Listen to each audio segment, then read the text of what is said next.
Oh boy, it's time. Oh my god. Oh, this is. Yep, yeah, it's been a full week since I last streamed. Said I was gonna take the time in between then and now, getting everything I needed set back up on my PC, and by god, I fucking did.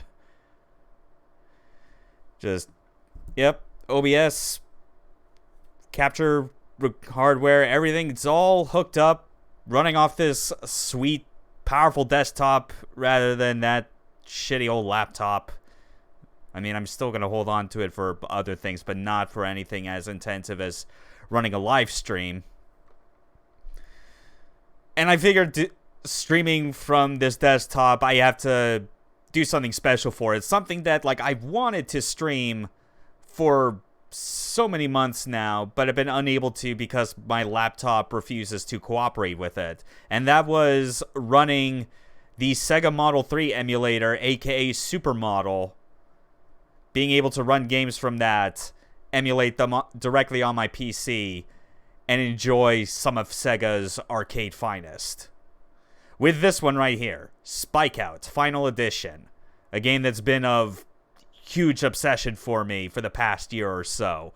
Might even recall, like, I straight up had a short stream series at the start of this year called Saturday Night Spikeout. That was basically all focused around Battle Street on the Xbox because that's all I could play. Like, well, play and record. I could play Final Edition, but as I mentioned way back, the reason why I couldn't do this is that on my old laptop, like, OBS doesn't know how to capture this emulator when the game's running in full screen, so I have to run it in windowed mode, but my laptop did not know how to process, like, the game when running in windowed mode, so it would just result in, like, an extremely visually corrupted, garbled mess. Like, completely unplayable. I tried every sort of workaround I possibly could, and it just did not give me what I was wanting. At all. Fortunately, this was one of the first things I tested, and it actually works this time, as intended. That's the beauty of having your own custom-built PC with just a raw install of Windows, like your operating system of choice. Don't have to worry about any sort of bloatware from OEM and like other manufacturers just cramming their own shit on top of a pre-built. So let's boot this up.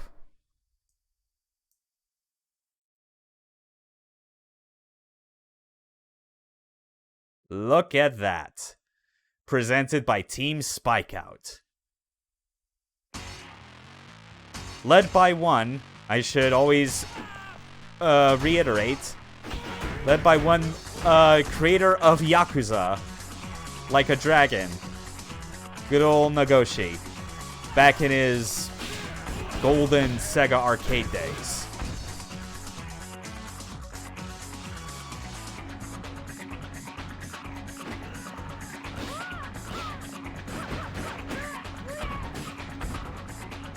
And I'm hoping that this, as well as, like, it's all running well, because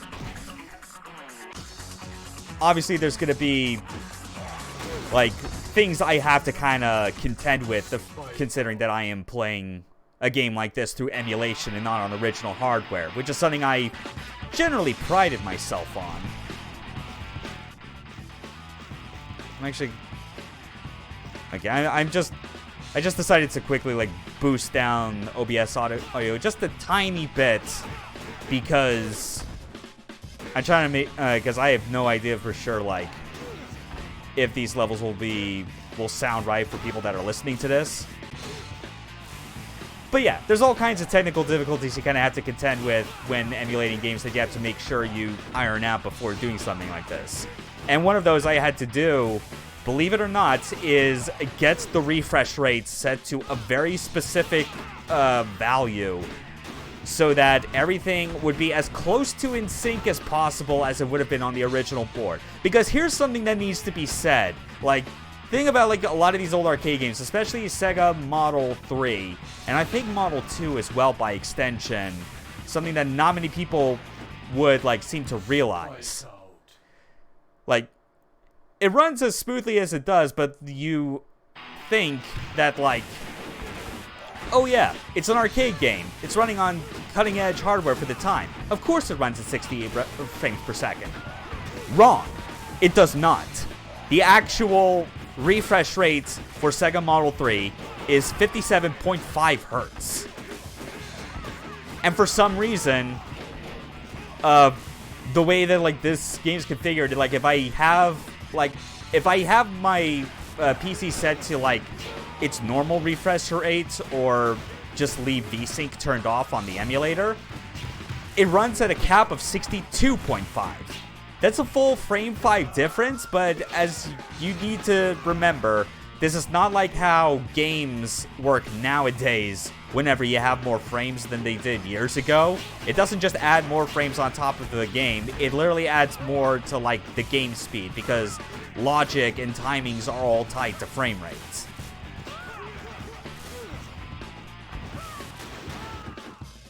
So that was quite a pain to figure out before realizing, oh yeah, I have NVIDIA control panel, like, my monitor is G-Sync compatible. I can set a more specific value for my refresh rate for anything I've got hooked up to G-Sync.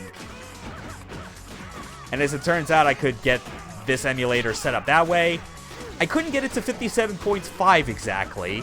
The max refresh rate slider is, it does not do half intervals or decimals, so I had to settle on 58.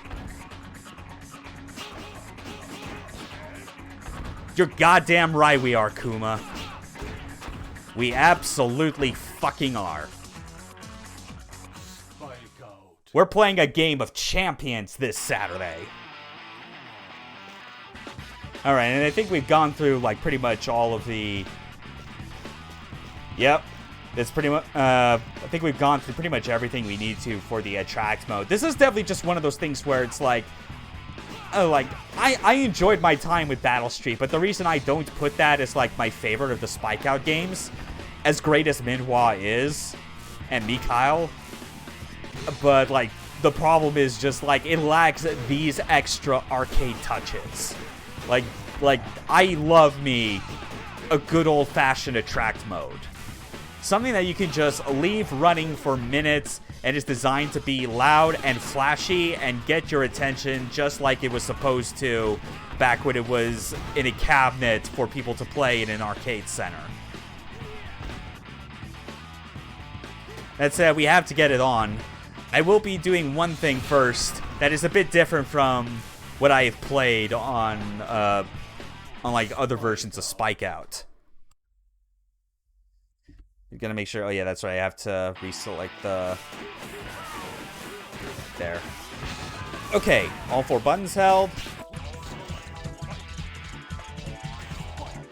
We're doing a 3-minute challenge. That's another thing that's unique to, like, these arcade, to, like, the arcade version of Spikeout. You have, like, the normal playthrough, which can go for for over an hour, but then you have 3-minute rush mode if you hold down all 4 buttons and then start, and it's just defeat as many enemies as you can in 3 minutes.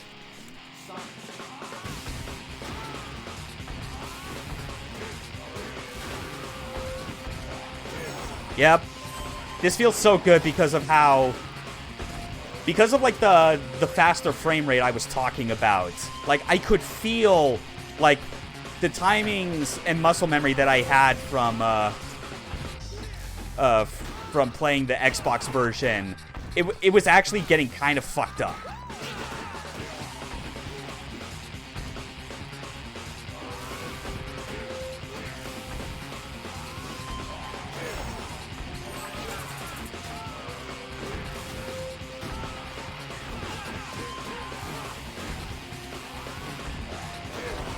All right. Yeah. Ah.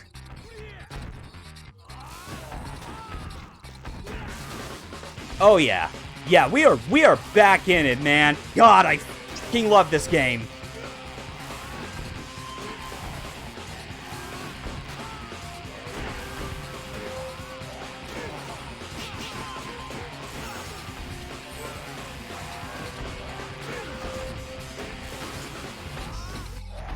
Ah.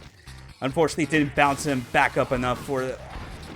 Yeah, like that's a good strategy I gotta remember, as long as they are near a wall, so that they don't go super far away.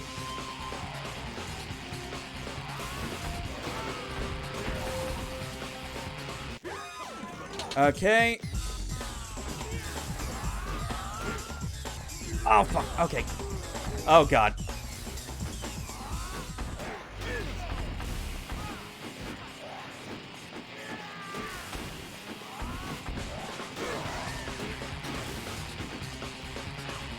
Okay, let's see if I can... Yep. Still remember that trick. Yes. And we remember this. Oh, he was out of range. You son of a bitch.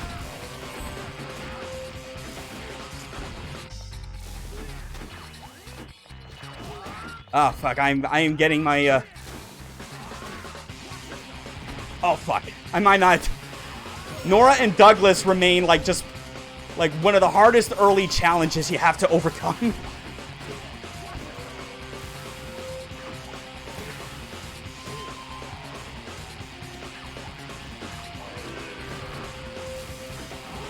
Oh, fuck, please. Yes, okay.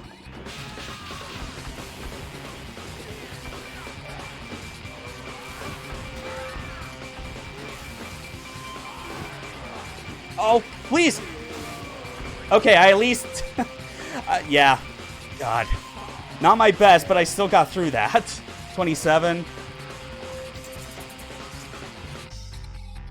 Good shit. Yeah. I'm sure there are other people that have been playing Spikeout, especially those in Japan, way, way longer, that have gone through this a lot faster, so...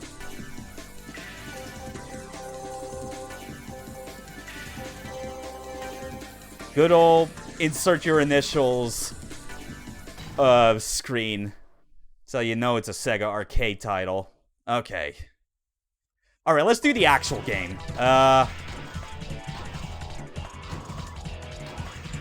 Yeah, I'm gonna switch characters at my leisure.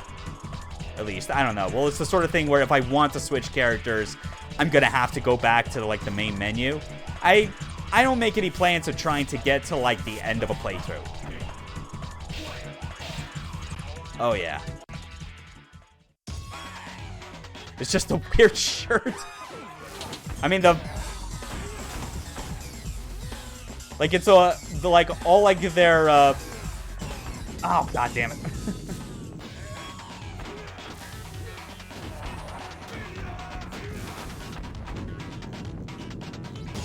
Ow.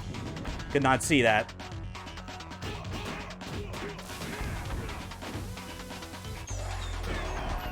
There we go. But this is already like another thing that, like, if you remember seeing me play Battle Street, this is not how the Spikers Island stage starts, actually. Like, you start at the headquarters, like the main house of the four main characters, and like your starting position actually changes depending on which character you select. Like, that's a cool detail that I love, and it's just not in the Xbox game because it starts at a different location that's player agnostic.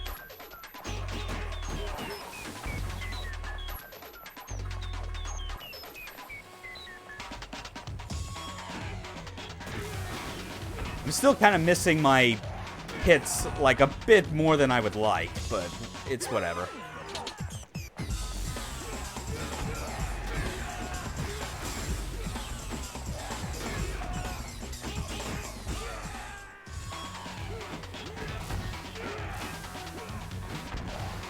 Yep. God, yeah, this just feels so much better than it ever did, even like during the times where like I played on my laptop in like my free time, you know? Just because it was finally around here that I was actually able to get like the custom refresh rate in the NVIDIA control panel to work how I wanted. I think actually part of it was because for whatever reason, like the primary monitor, which was like my actual laptop, it was not G-Sync compatible. but the monitor I'm using with my desktop as the primary absolutely is. So I think that's the only reason why, like, it did not take effect. But now that it works, this basically feels 100%, or at the very least 99% accurate to how Spikeout would have played on an original arcade hardware. Intention is... God, I really do need to get reacquainted with, like, how his moves all feel and whatnot. But he's still one of the best when it comes for just, like, just cool combo shit. I mean, like, he's got that, you know, like the freaking, like, the light jump kick that actually has, like, a kick follow-up. That is rad as hell. It's a major part of why I like Minhua in Battle Street, because that's, like, a major part of her plan. Oh, yeah.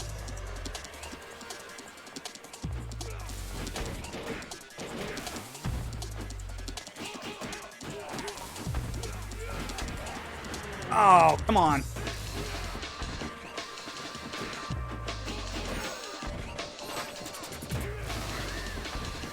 Okay.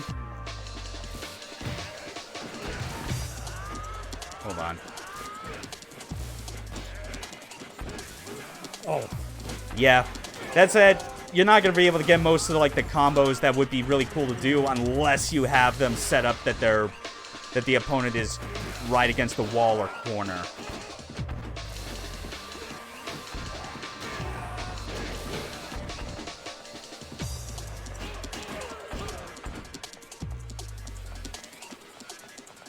Yes. Oh, come on. Oh. Okay, that felt kind of bullshit. I feel like that should have absolutely collided. Oh, well. We're back in the groove. Yeah, like, all these playable characters in the original Spikeout are so good. Like, it's no wonder original Team Spike is, like, high tier among the playable cast of Battle Street. Like, ugh. It's almost frustrating thinking about how Team Neo Spike is so lopsided towards Minhua being the best, followed by Spike Jr. Because Spike Jr. is just Spike, you know? Like, he's just like his dad. But meanwhile, like, Jackal, Fiona, and, like, Arcfang, who's just Fiona but with a taunt buzz, so, like, they got way too many weaknesses or just, like, that much harder to use. But here it's just, like, they got, like, the balance on all of these 4 original characters just right.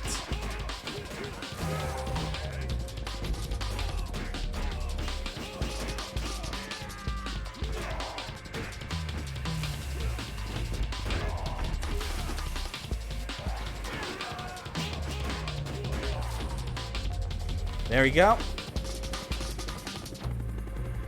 Gotta get over there fast before the helicopter's ready to deploy everyone. All right.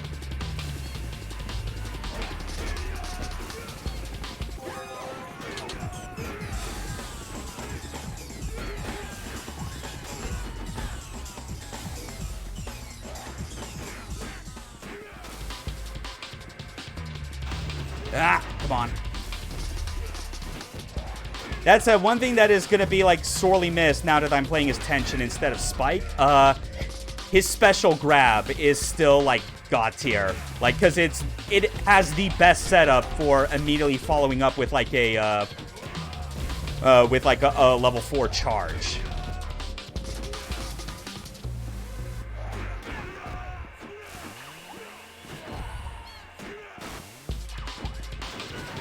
Okay, come on.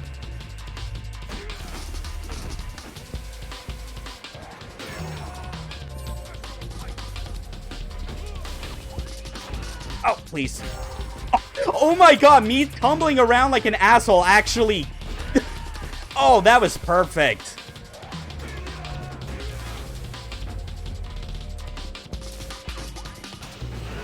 Ah, nope.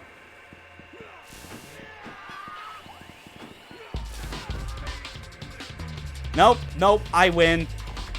Oh my god. I'm stuck in this. Okay, now here's another arcade exclusive. Yes, the music is that overpowering over the narration. If you can't hear it, that's good, because I can't.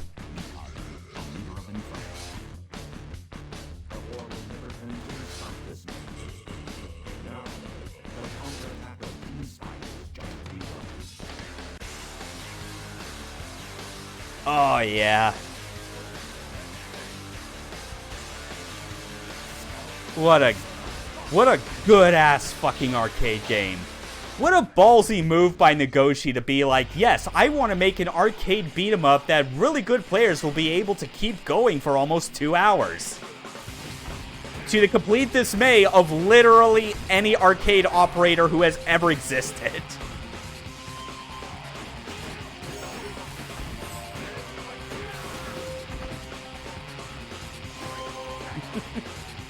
Alright, let's get back to it.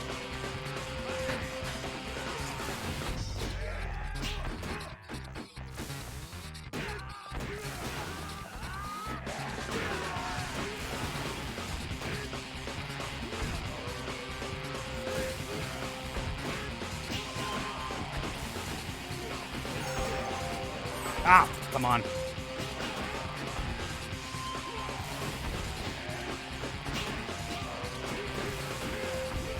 Let's go.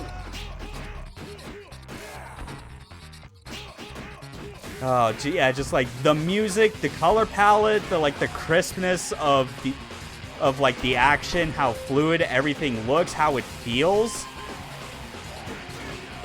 Like, this fucking game came out 3 years before Devil May Cry 1. That was the game everyone still points to as being, like, the turning point for, like, 3D action games being as good as their 2D counterparts. Like, those motherfuckers weren't even paying attention that Spikeout beat them to that. And it was an arcade game with LAN connectivity. You could, like, hook up to 4 cabinets to do co-op that way. Oh, yeah, let's go.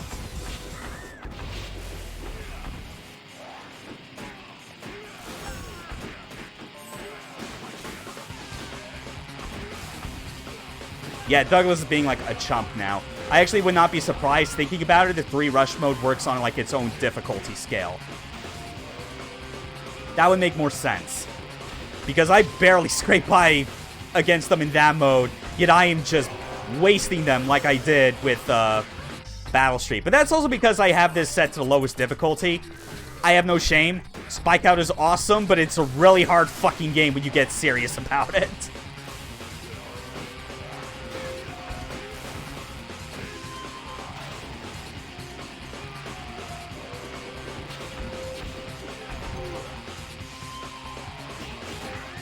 There we go. See, look at that.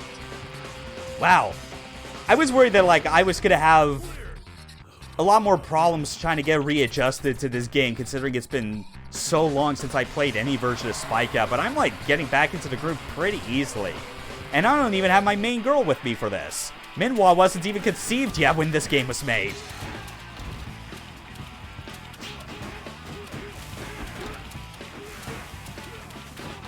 Ah.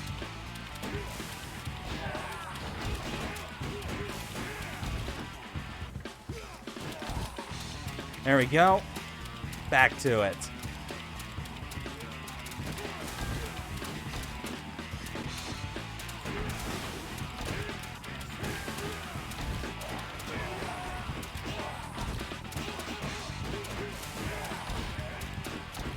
Oh, I missed my chance for an extended juggle on his corpse. Oh, whatever.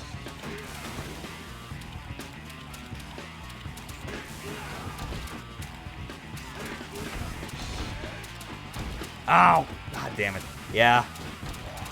You know, at least now that I got, like, the frame timings closer to, like, almost 100% exact as it were, if I wanted to, like, still do, like, some proper training with, like, these original characters, I still got my Xbox and the game for Battle Street, so, like, I could still load up that game's training mode and do some stuff, because otherwise I am very positive that, like, in terms of balance, like, the main original Team Spike is still accurate to how they were in the arcade game.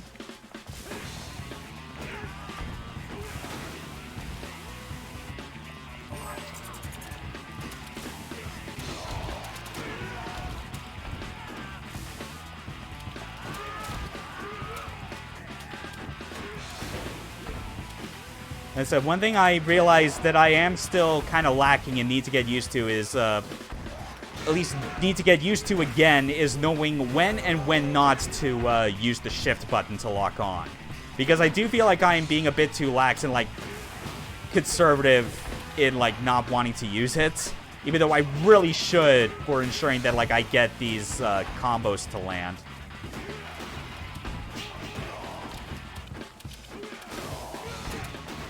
Oh, fuck. That said, even on the lowest difficulty, AI in Spikeout Final Edition feels demonstrably meaner than it does in Battle Street. I have no idea if that actually is the case or it's just placebo because of the environment that this was made in.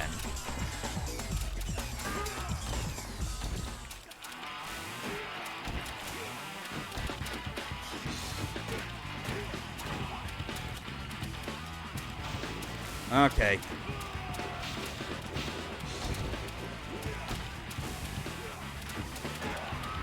Ah. Oh, fucking come on. Oh, what the hell?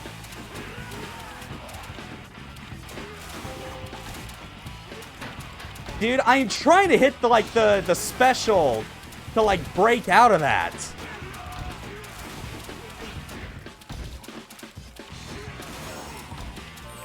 Oh my god, why? What the absolute fucking hell?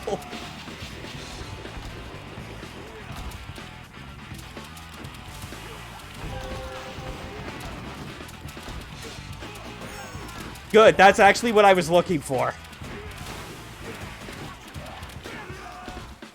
Oh my god. Yeah, that was a bit of a mess. A little bit.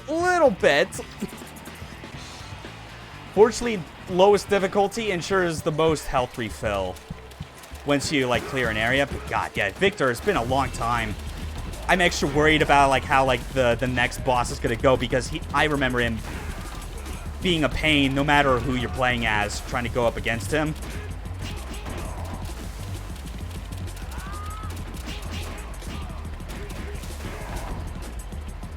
It also, I think, should be mentioned, since I'm playing what's called Spikeout Final Edition, you might be wondering, why is it called Final? What was the original version? The original version was called Digital Battle Online. Like, the reason it had that subtitle was, again, as mentioned before, you could hook up, these cabinets over, like, in a local area network, and that's how you would play the game in co-op.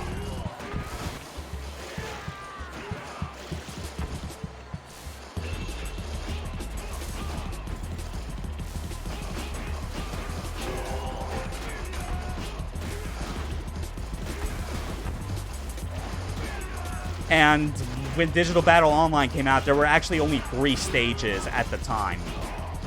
Like, this stage we're going to, actually, funny enough, this was the first stage. Diesel Town is where you started. The second stage was Astro Mall. And then the third one was the final level, Imperial Opera.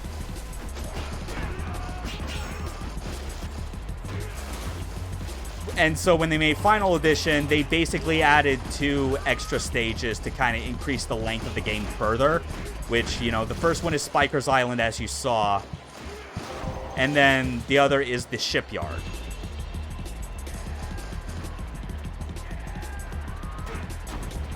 Dude, fucking...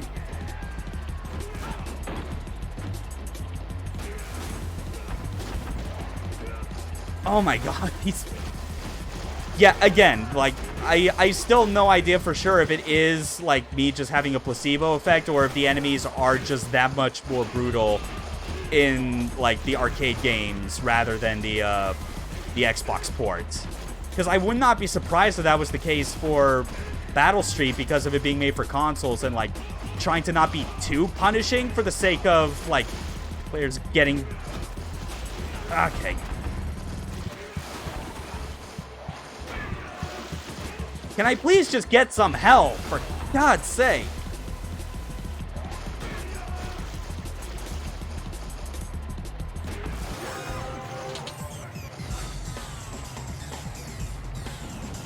Okay, this is kind of...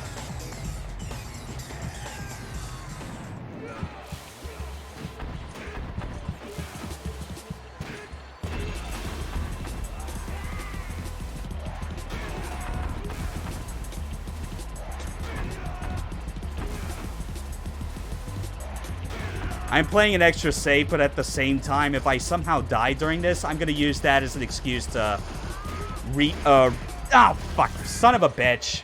Just as I was talking about it.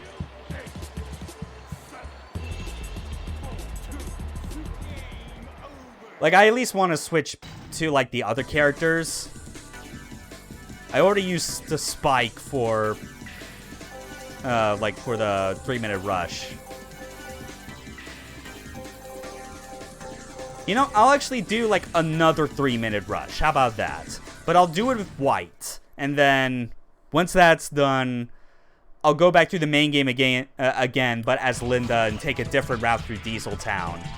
It's the sort of thing where you can kind of tell which levels were made for Final Edition and which ones were made for Spikeout since the beginning, because Diesel Town is like one of the most in-depth levels as far as routes. Like, it has 4 endpoints. That's important to emphasize. And those endpoints in Final Edition determine which version of Astro Mall and Shipyard you go to. Oh wait, hold on, I just realized. Oh, fuck off. Hold on. I forgot to hold down all 4 buttons.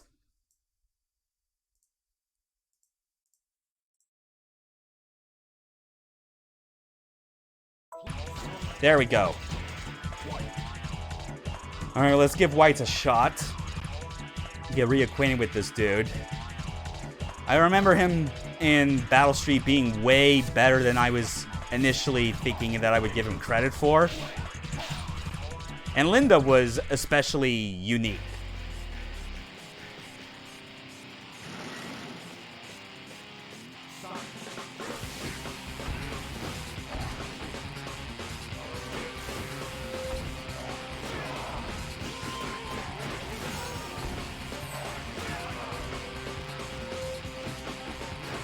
Nice, okay.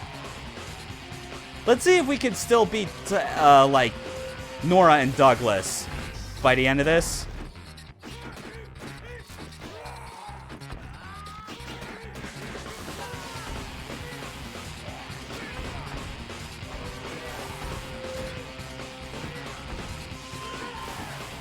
Yeah, White's just straight up got like a somersault kick.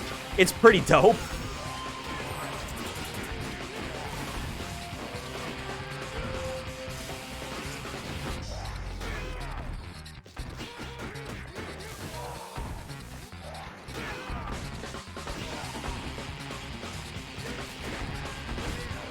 Yep.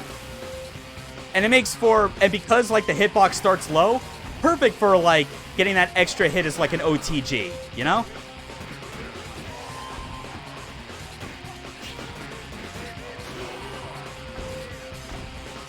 And also like the end of his regular beat combo is always a launcher, so that's extra good for like, you know, things to follow up on.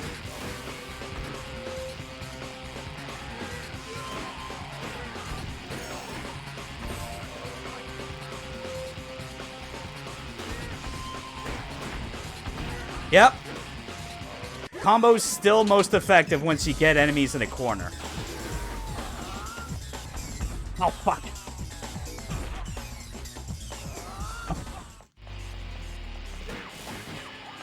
Oh, God, please. Just...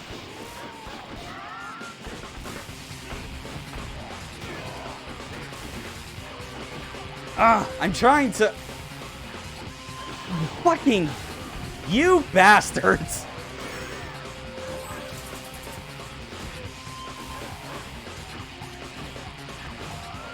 Oh my God, you... I just...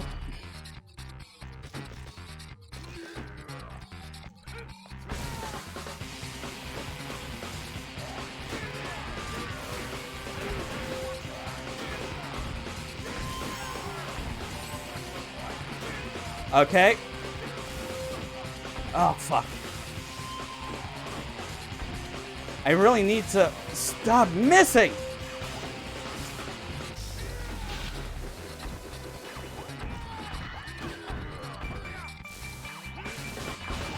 Oh, God.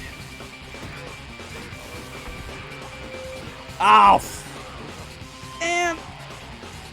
Could have finished them again, but just no. Just no, man.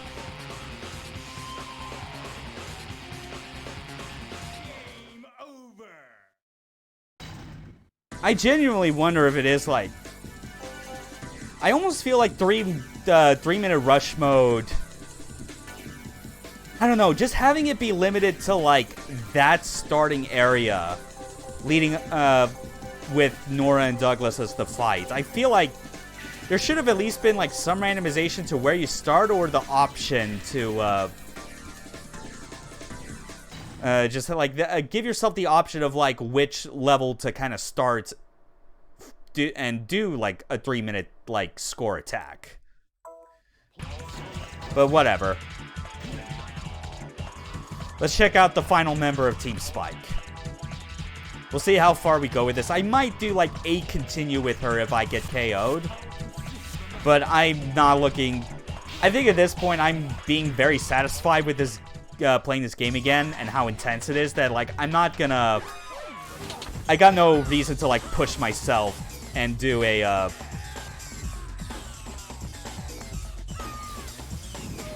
and like, just do a full playthrough. I'm not ready to do that yet.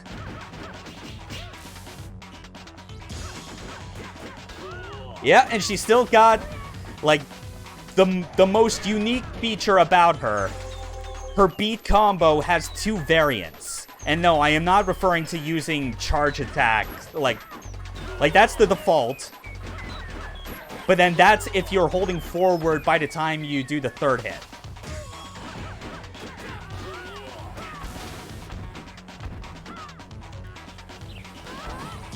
Yep.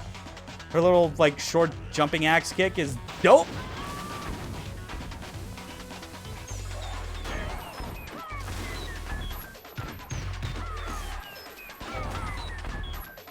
Yeah, I at least like how, like, that's part of what makes, like, the cast of Spikeout so good, is that you can look at how their default beat combos go.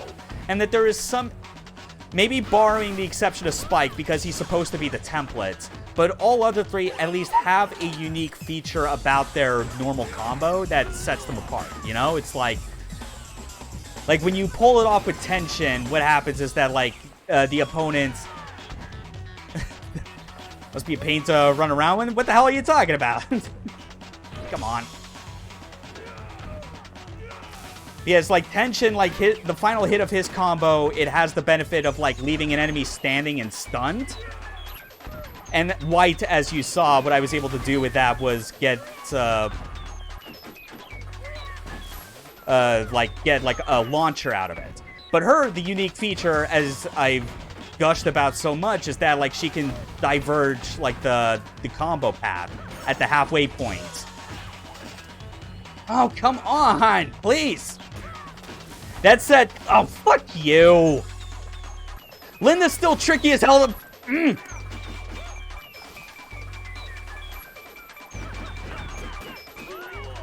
Oh, fucking Christ.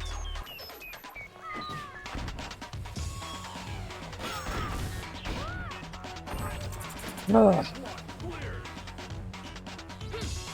Yeah, like, she's definitely, I feel, the trickiest of, like, the main characters.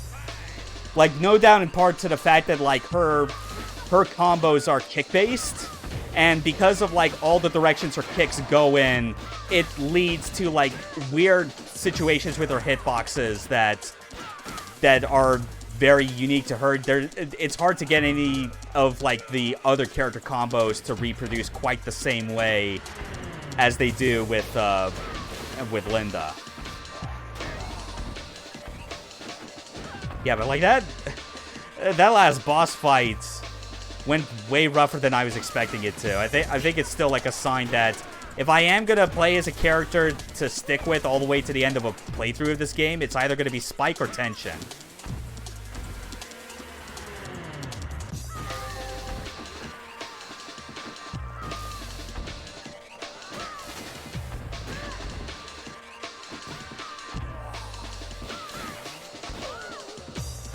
Ah.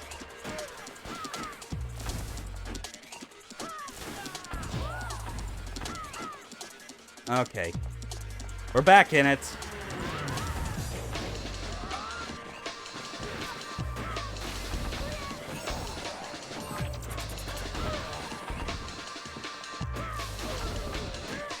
Yeah, so much just hitting you from coming in from like off screen to try and fuck you up. It's definitely still like a case of like that arcade balancing at work. Oh man, I can't even reach her. It is a funny thing though when you actually start getting more into the specifics of like how arcade Spikeout works. Is that depending on oh yeah, look at that. That's a good hit combo. But yeah, it's like, because of like the doors being like the spawn points for enemies, and there's technically like no viable space for them to like stand around long term, like if they're on the other side of the door. There are some situations I've seen in Spikeout where players will knock an enemy that comes out of the door back into the door closes, and then the enemy is registered as out of bounds and they're instantly killed. Oh god. Just the zoom in directly into her breast. Like, I know like the camera's just kind of doing that procedurally based on like where the existing angle and like position is, but I would not be surprised if that was left in there intentionally. There's no way.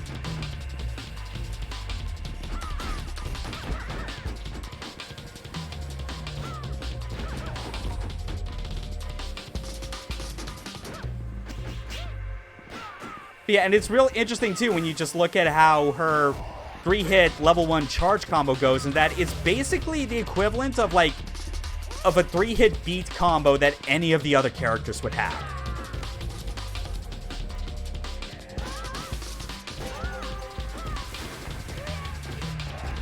Oh man. And even just like the way that like some of her attacks are designed to bounce enemies in specific ways.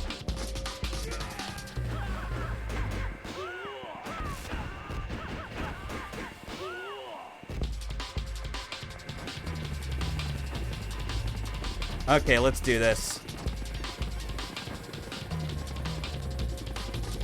Oh, yeah.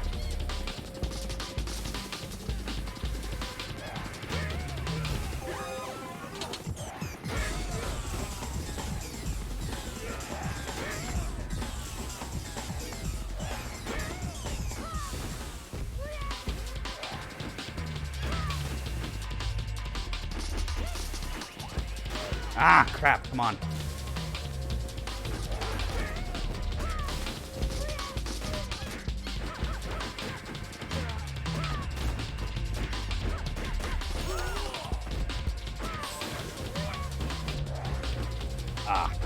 Still kind of a pain where it's like in most cases, like if you do jump plus beat for like that homing jump attack and buffer in a level 4 charge, the whole point is that it's designed in almost all situations to result in in like the level 4 charge connecting. But sometimes moments like that remind you that no, it's not always free.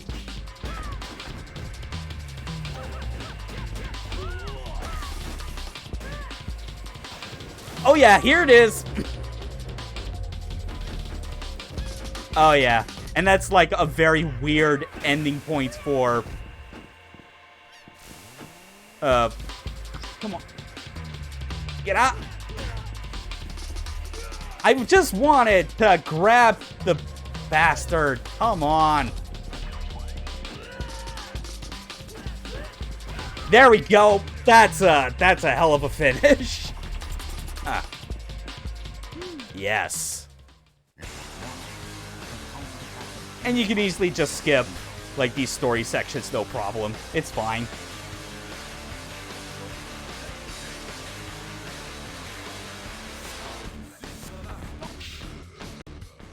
Okay. Let's move forward. Let's get back to that branch point and like go a different route just for the hell of it.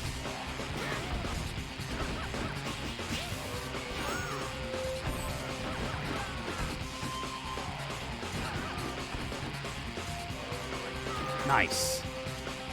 And like her running attack being a slide kick is a very nice, like, differentiator because of it trips enemies, which means it also counts as, like, a launcher, so they get thrown into a juggle. Rather than just, like, a knockdown because you do, like, a running, like, headlock or some shit.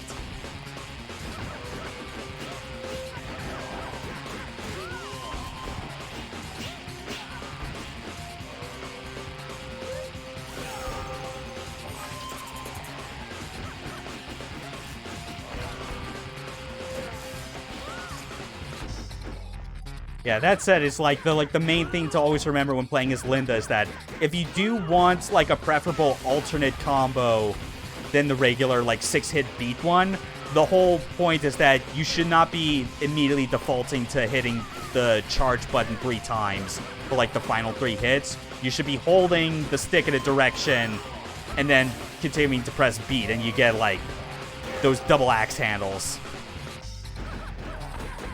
Yep. Or elbows, I guess. It's kind of hard to pay full attention to how the animations look.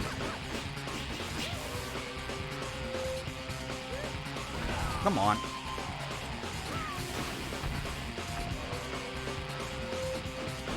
Ugh, fucking dogs. Not sure if the noise cancel like cut that out or not, but I mean, like, I just hearing them outside is annoying.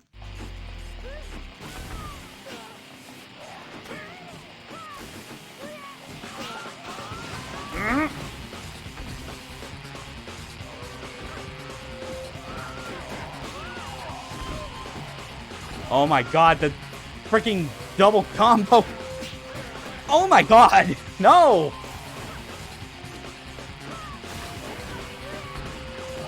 I cannot keep track of this, what the fuck?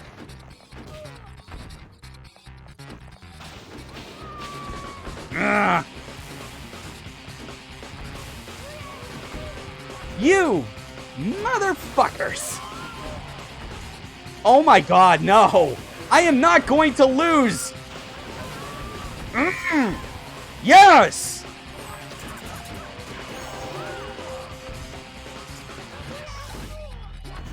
Ugh.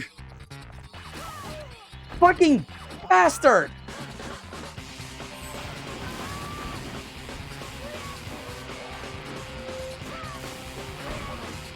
Oh my god, and she was invincible during that. You cocksucker!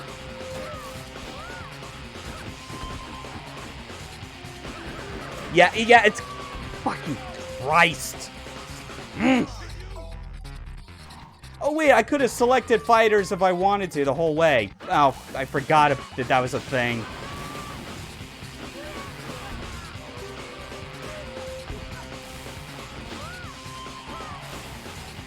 Ugh, yeah, just... Again, I am not doing a good job of, like, making use of, like, the shift button to keep my character focused on the target. God. Oh well. It's fine. Oh yeah, and you can press start to, like, change the map screen. You could technically do that with the Battle Street, but I believe it wasn't the start button, it was, like, the... I think it was the black button or something like that. Which feels kind of a waste, because I feel like that's easily something you could have just mapped to the back button.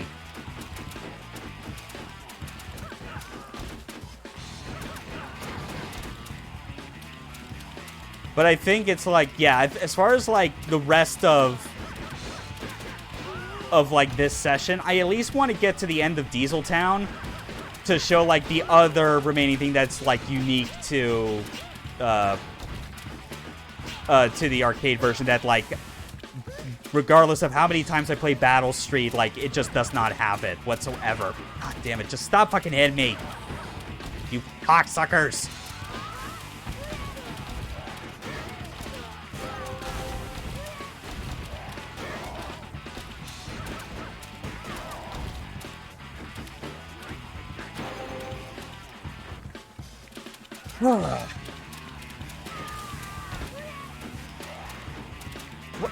Where the hell were you even locked onto?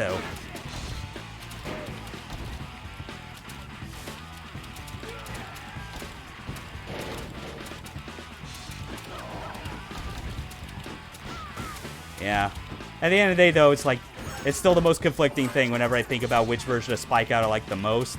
I know Final Edition's the best, but I dearly miss being able to play as Minhua. I was able to, like, freaking 1cc battle streets with her. On the easiest difficulty, mind you, but it was still an accomplishment.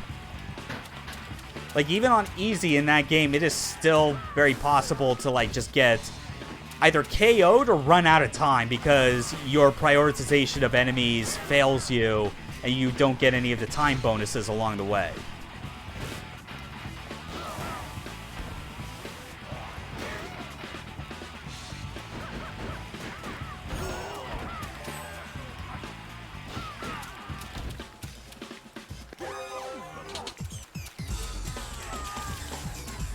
Oh, why the hell?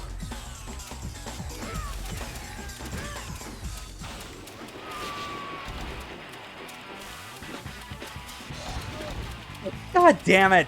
I think that might have even had a chance of, like, connecting, but just the fucking goddamn foot soldiers, like, the grunts with, like, their weapons keep interrupting my strings. Ugh. Piss off and die.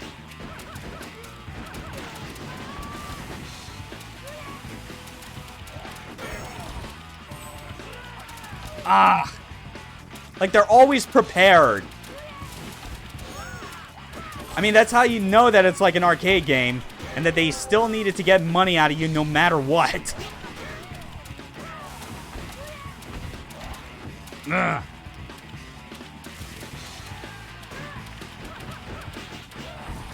There we go. And we'll go this way. It's a little change of pace. Okay.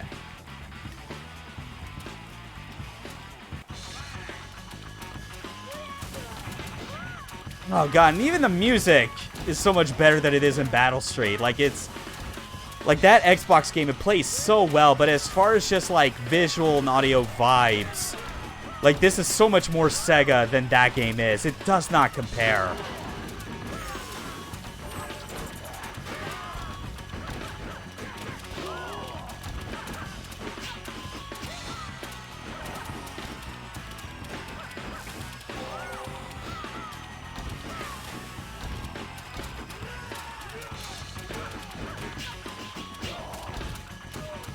Okay.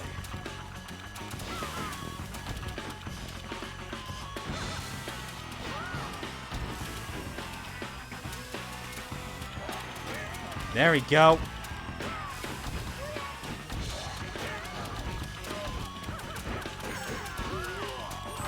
Oh yeah, we're in better straits now. It's just I just had such rotten luck trying to deal with Nora and Douglas.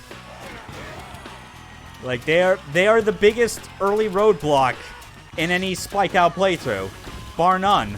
Fighting those two at once? Bad. It's a bad time.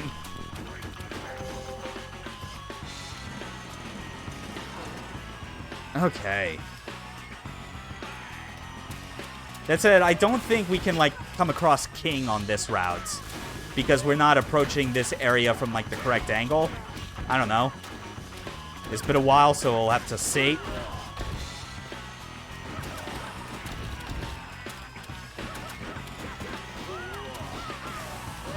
Ugh!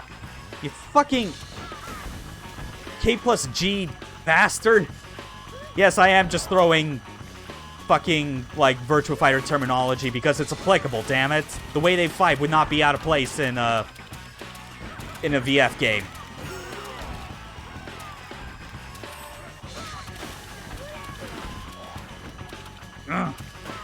Again, another situation where the level 4 does not connect when it should, but then it does there.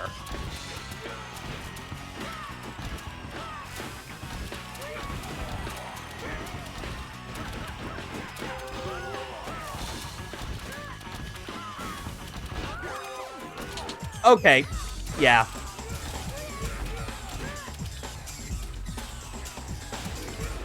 Nice. Okay.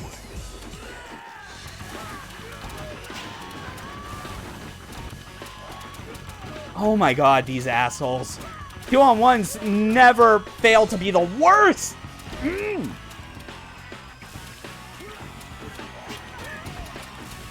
Alright, that's it. Time to lame things out.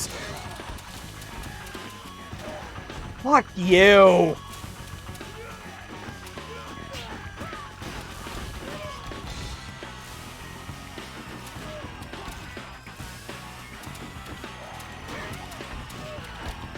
You cocksuckers.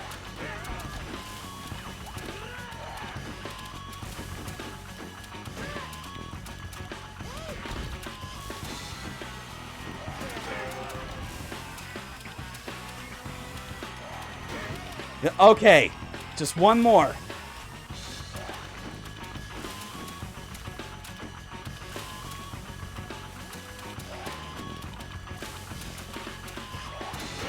There we go.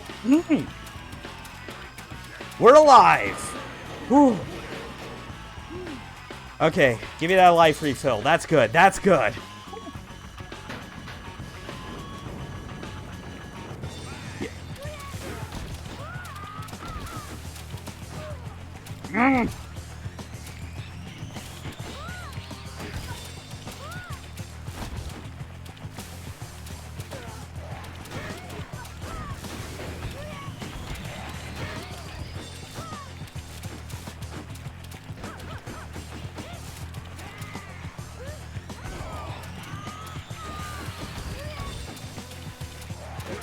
There we go.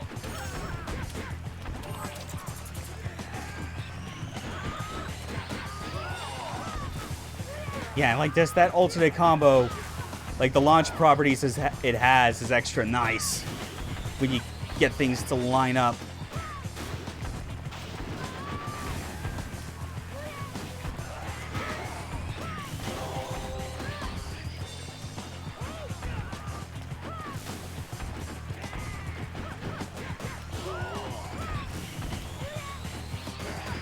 Why just it's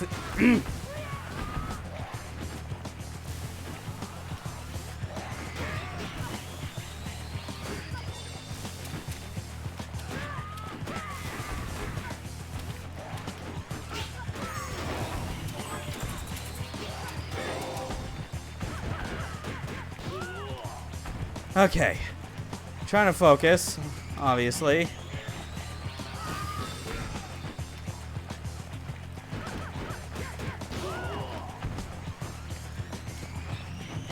Oh my god, I just want to get up there and grab that special item.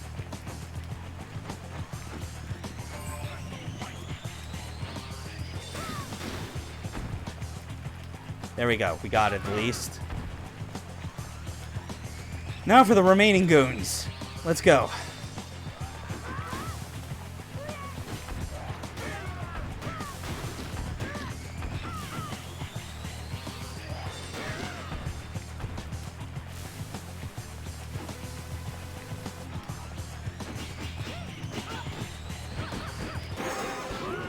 Oh my god. Ah, shit. Oh, fuck.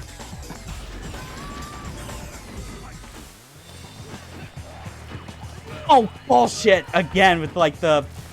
trying to find the right times to actually get a hit in on some of these bosses because they can just go invincible at the drop of a hat.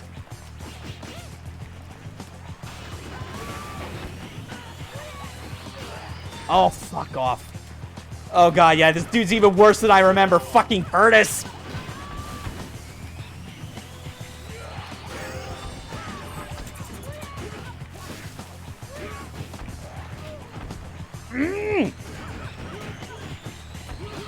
Oh my god, the fucking combo. You know, screw it, I'm switching back to tension.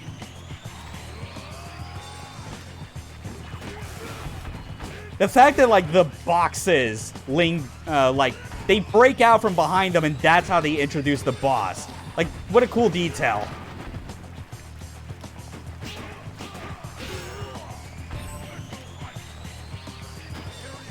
Okay. God damn it, man. Yeah, so all the rust still isn't shaken off, but that's also because these are not the characters I would immediately go for.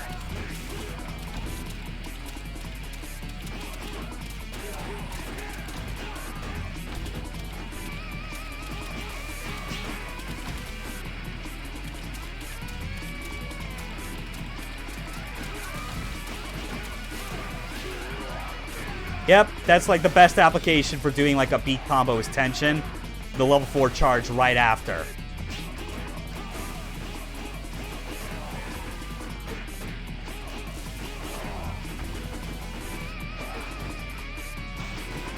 Ugh.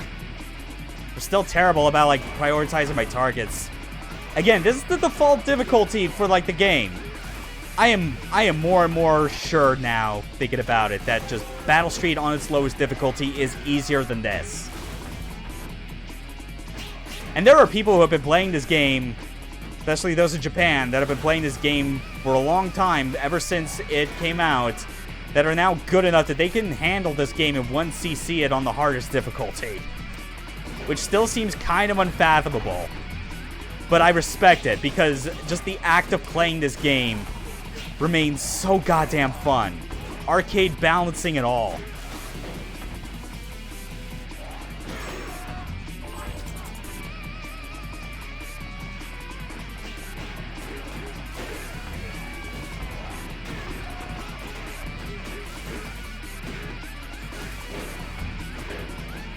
Ah, god damn it.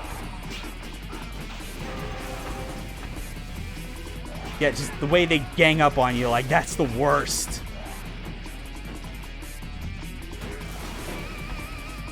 You know, more than I think about it, I would not be surprised if, like, the refresh rate combined with still, like, whatever brief, like, frame fluctuations there are contributing to, like, some of my attacks not correcting because of being off by just, like, a few frames or something.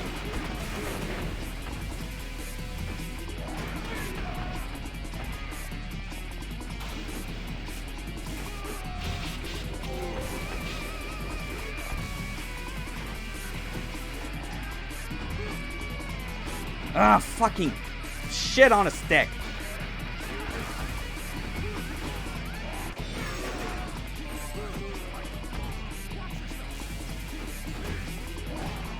Oh my god, what the hell?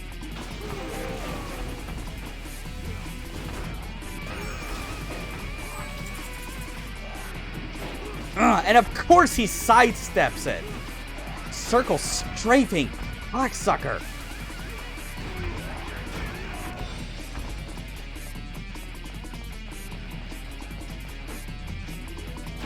Alright, whatever.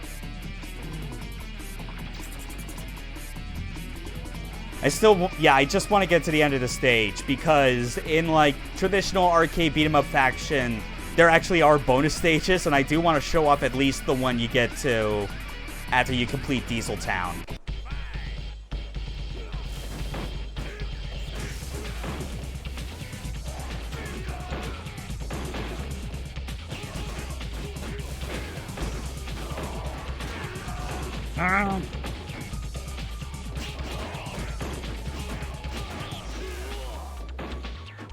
Crap. There.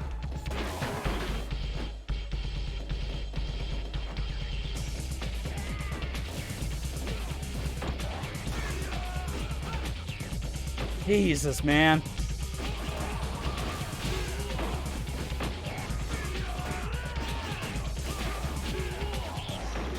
There we go. Oh, fucking no.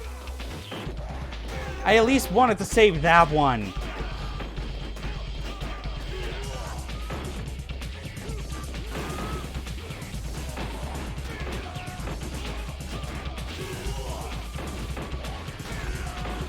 That said, though, all my complaints about how I felt with, like, the camera whenever I play Battle Street, I think it is confirmed. It is just slightly better in, like, this version than all of the instances of playing it in Battle Street. But, like, they just somehow, like, the port job on it just made it so much worse.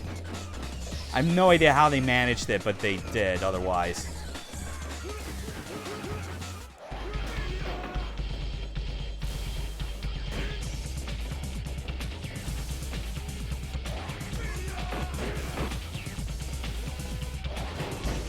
Ah, crap.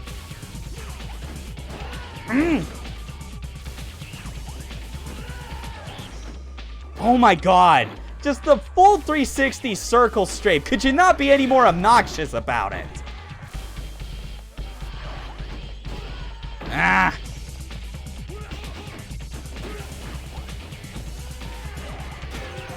Okay. Yeah, I'm still probably going to...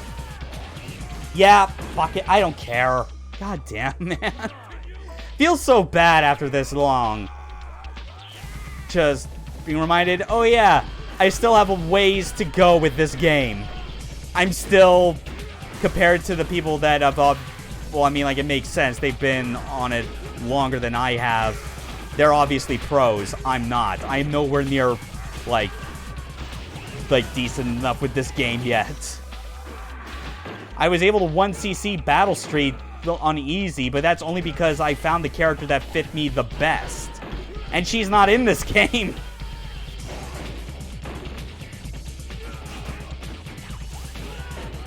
Just, ugh. There, fine. Who cares? Ugh. Yeah, I'm still... It'll be a long time, or I'll never get to the point where I can actually do all 5 stages at once.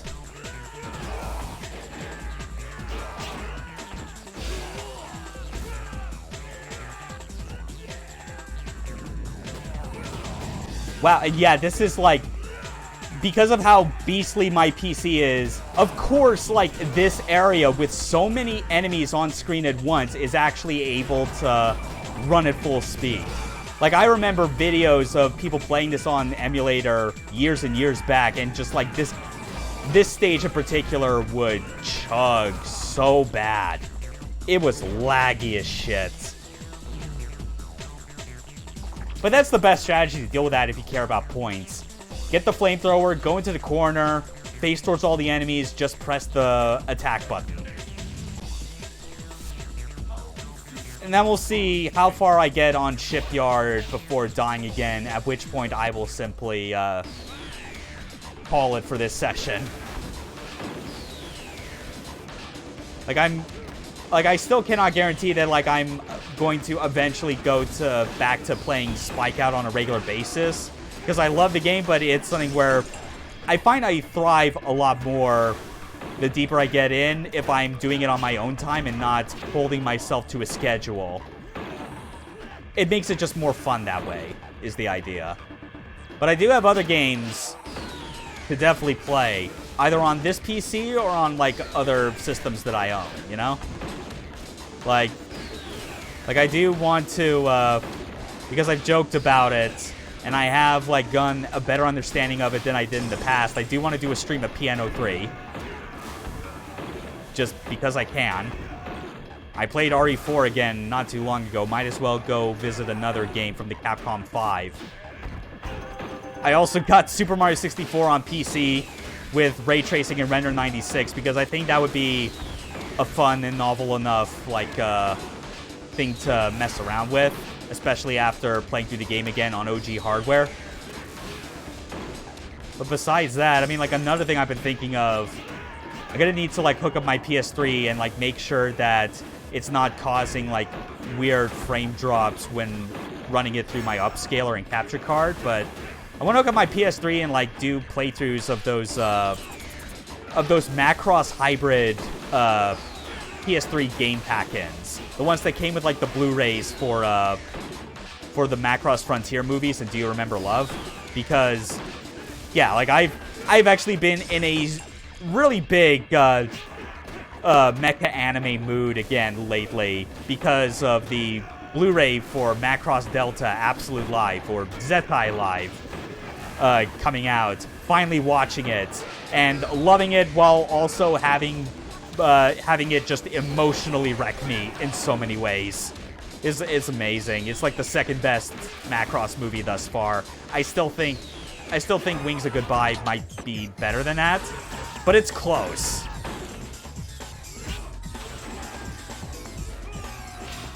So yeah, might as well play some Macross while I can, you know? Like, the Big West is... Well, I guess that's it. Yeah, as kind of as I was talking about, Big West has been getting more and more of the extended Macross saga outside of Japan after all these years, finally.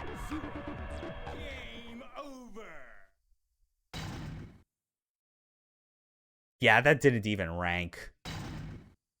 Whatever. That was Spikeout. Might as well actually show. I do want to show just like one more tiny thing. It's not something that I'll be able to like. I mean, I could play it, but I don't feel up to it. I just kind of want to demonstrate again, like a good case of what happens where, like, of how important getting your frame rate and like screen refresh rate for like these old games to work properly. Because oh boy, Fighting Vipers 2, that is a game with one of my favorite attract modes, but it is everything about the visuals and music is timed so specifically to the frame rate, to the original refresh rate it had, that like for the longest time, it did not look and feel right. But I might as well show this off because this is another one of my favorite games ever. It's like this is one of those Sega fighting games that deserve to continue a lot longer than it ended up going for.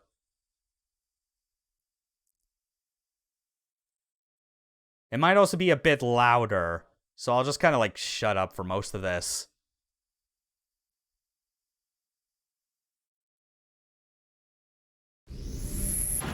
Sega Fighting Vipers 2.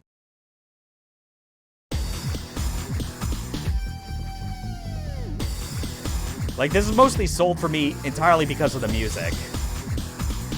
Oh, yeah, sorry about that. Oh, wait, no, oh, god damn it, I realized I actually screwed that up, because I accidentally clicked the window, and that caused, it didn't stop the music, but it did stop, like, that sequence, like, it, in real time, so it desynced anyway, so, never mind. We're replaying that. Yeah, the remaining minutes of this stream is just gonna be, let's look at some cool as shit, like, Sega arcade attract modes.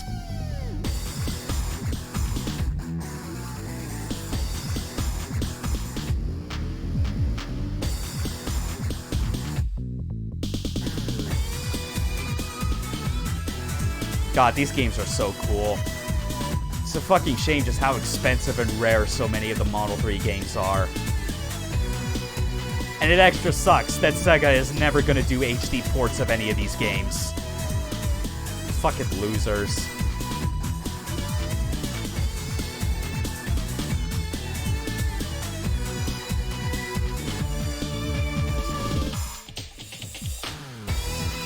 And here comes JoJo. I mean, Bon. There he is.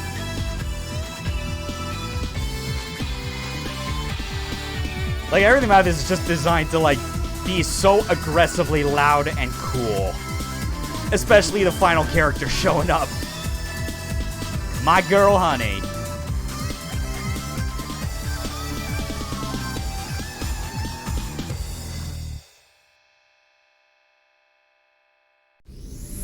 God, what a cool fucking sequence. I need to actually, like, double check something as well if I can, and that's just to figure out again, like, what do I have, like, the service menu mapped to?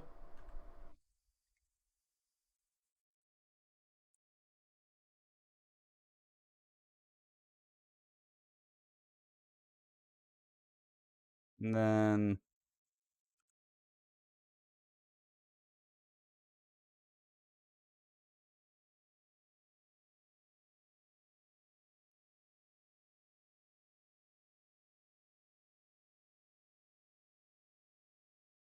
okay, I think that's good. Because I do want to show off another track mode, but I realized that with this particular ROM, I did not go into the settings, like in the service menu, to get it to do only like a single board, because it goes into a loop of like looking for other boards to connect to a network, and it just doesn't go anywhere.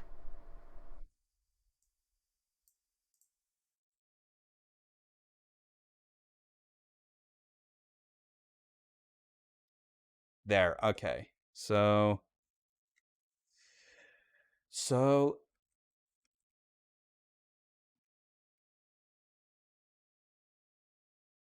think I made the single.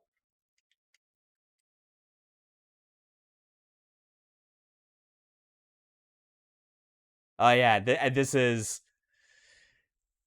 Yeah, as you can tell, this is a Daytona game. It has Takanobu Mitsuyoshi for vocals, but it also has Dennis St. James, I think is his name. The commonality between these two vocalists is that they did the Japanese and the English versions of the Burning Rangers theme, respectively. It's pretty great. But I think that will do. So let's take a look at this, especially with the proper frame timings now. God, yeah, this is definitely a game I'm going to need to get more into now. Here it is. The heat is back.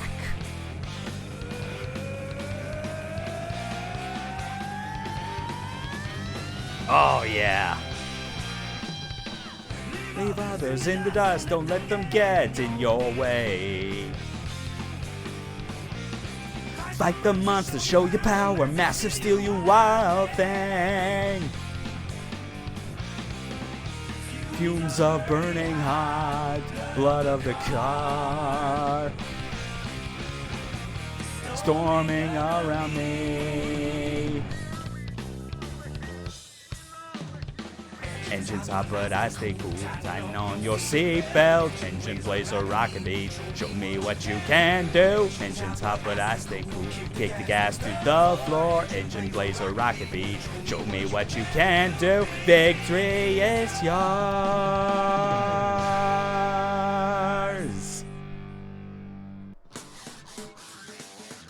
You know, I think that actually still might have been desynced somewhat. I'm not entirely sure. But I don't know. But I mean, let's just... I mean, obviously I kind of sang over that for karaoke just because I could not help myself. But let's show what the...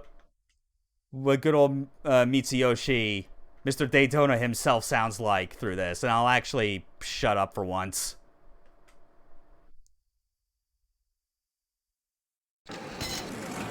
And I'll actually pay more attention to the frame rate timing. See how level it maintains.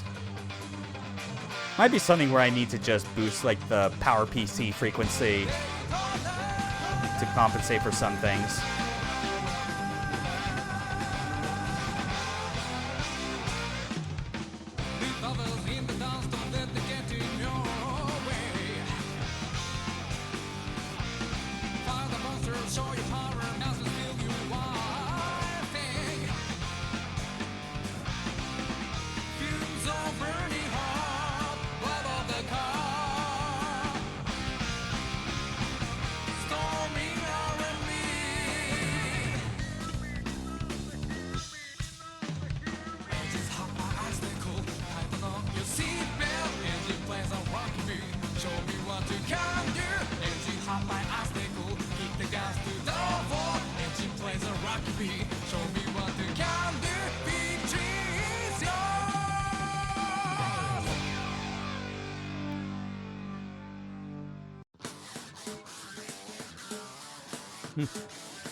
Yeah, that's what the vocals sound like. And the best part is, it's not just for that opening. All the tracks have their own, like, theme music with vocals. So, you get two different flavors of, like, the same OST for it. It's pretty great. This game is quite cool. It's definitely, it's got a bit more of a technical aspect to it than the original Daytona that makes it more complicated. Because, like, you have 3 cars in the first version that you could choose from, but Power Edition, which is what this is for, like, it has a 4th one, and it's the Hornet from Daytona with the exact same, like, physics as that. So it's very familiar, but it also kind of messes you up when you realize that the tracks that you're taking it on are not the same as they were in the original. But yeah, these are cool. Like, God, I just wish... It is such a crime that this never got a home port, Whereas original Daytona USA did, and like other weird home ports like Daytona USA 2001 on the Dreamcast were not this at all.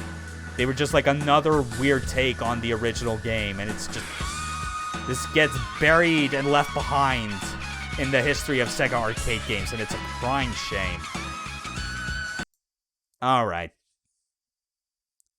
Is that all I have to show? I think I do. I don't know. Well, yeah, I think that is actually enough. It's a very short stream, but hey, on the plus side, no dropped frames on like the recording or network side whatsoever. This PC's fucking rock solid. I am so happy with the result. I'm so glad I like put down the amount of money I did for the parts that I wanted, and it is paying dividends. Just the processor, the GPU, the memory, such a huge step up from what I had to put up with for the last 2 years on that laptop. It's great. I'm so excited. I'm more excited than ever to be back to streaming, of all things. It's a renewed excitement, because I know like the streaming technical back end of it all, I will be able to handle things a lot better and not worry about like the recording or network side of the stream getting screwed up by outside measures. So yeah, that's it. I'll get my PS3 hooked up, and like sometime between now and the next stream, I'll make sure that PS3 will cooperate with this setup. I have no reason to think that it wouldn't, but you never know. But the Macross hybrid packing games for the Frontier movies are going to be next on the docket. I'll definitely be enjoying that one.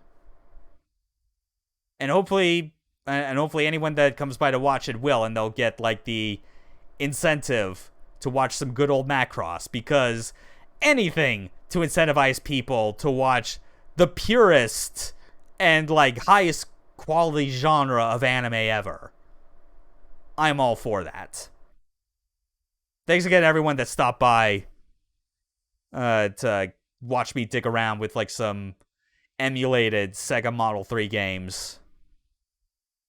It's gonna be a whole lot of other weird bullshit that is my jam for like the next coming weeks. One thing I actually should mention though, as far as schedule, like my work hours have changed slightly, just so I can get a bit of extra money, especially kind of going into winter and like all like the economic fuckery that's going on right now. But because of that, my normal Monday time slot for streaming is thrown out the window now, so I am instead going to be replacing that with streaming on Tuesdays. So there's no longer going to be quite the amount of like buffer in between like days of streaming as I normally would like. So it's going to be Tuesdays and Wednesdays back to back, followed by Fridays, and then maybe Saturdays depending on like my mood for that week. So it's like it's like 2 back-to-back days followed by like a break and then another 2 days. And that'll probably be like my maximum amount of days for streaming going forward. Just as a heads up, I'll probably tweet about it as like an extra notification about like how that's gonna be. I need to figure out a better system as well for conveying like what my schedule is for when I'm gonna be streaming and what titles, because I've been not only very like lazy in terms of getting around to doing that, but also like my schedule at like even when I establish it, my mood and motivation for doing it on some days fluctuates so hard that like there's like the chance of just like upending and throwing some things out the window is way higher than 0. Not even close to. It's just way higher in the double digits. But I'll figure things out. Till then, you all at home have the rest of your good weekends ahead of you. Take care. Bye.